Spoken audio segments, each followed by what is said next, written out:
Tous les prisonniers, ou la plupart d'entre eux, seraient actuellement en liberté.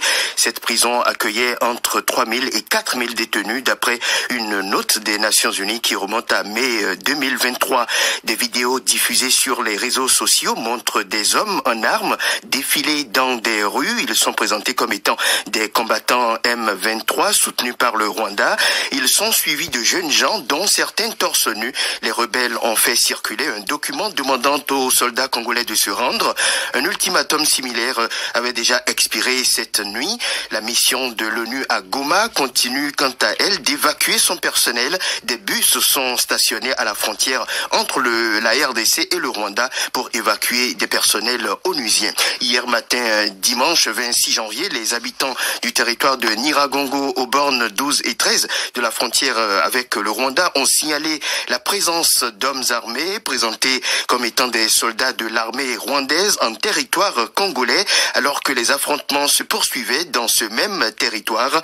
Quelques heures plus tard, lors de la session d'urgence du Conseil de sécurité, la ministre d'État, Thérèse Kayikwamba-Wagner, ministre des Affaires étrangères, a affirmé qu'il y avait une incursion et demandait des sanctions contre le Rwanda. Et toute la journée d'hier, les forces armées de la RDC ont résisté à la détermination des rebelles du M23 pour prendre la ville de Goma. Mais tard dans la soirée, les rebelles étaient déjà donc signalés dans cette ville. Encore un détail, Eric Topona. Face à cette présence, les autorités militaires et leurs proches restés dans la ville ont commencé à évacuer par le port de Goma pour se réfugier dans la province du Sud Kivu.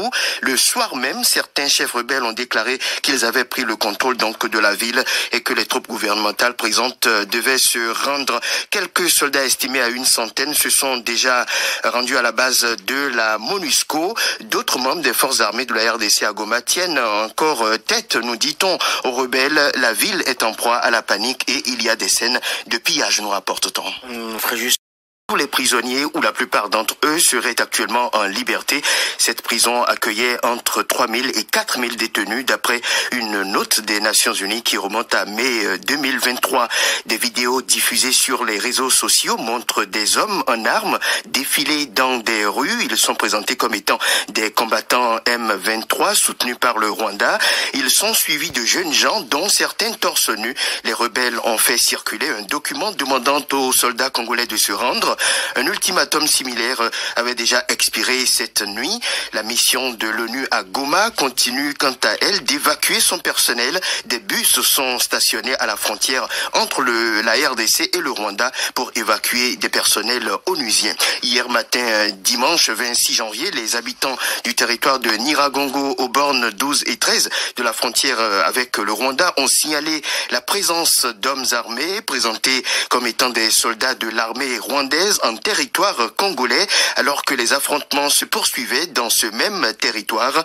Quelques heures plus tard, lors de la session d'urgence du Conseil de sécurité, la ministre d'État, Thérèse Kayikwamba-Wagner, ministre des Affaires étrangères, a affirmé qu'il y avait une incursion et demandait des sanctions contre le Rwanda. Et toute la journée d'hier, les forces armées de la RDC ont résisté à la détermination des rebelles du M23 pour prendre la ville de Goma. Mais tard dans la soirée, les rebelles étaient déjà donc signalés dans cette ville. Encore un détail, Eric Topona. Face à cette présence, les autorités militaires et leurs proches restés dans la ville ont commencé à évacuer par le port de Goma pour se réfugier dans la province du Sud Kivu.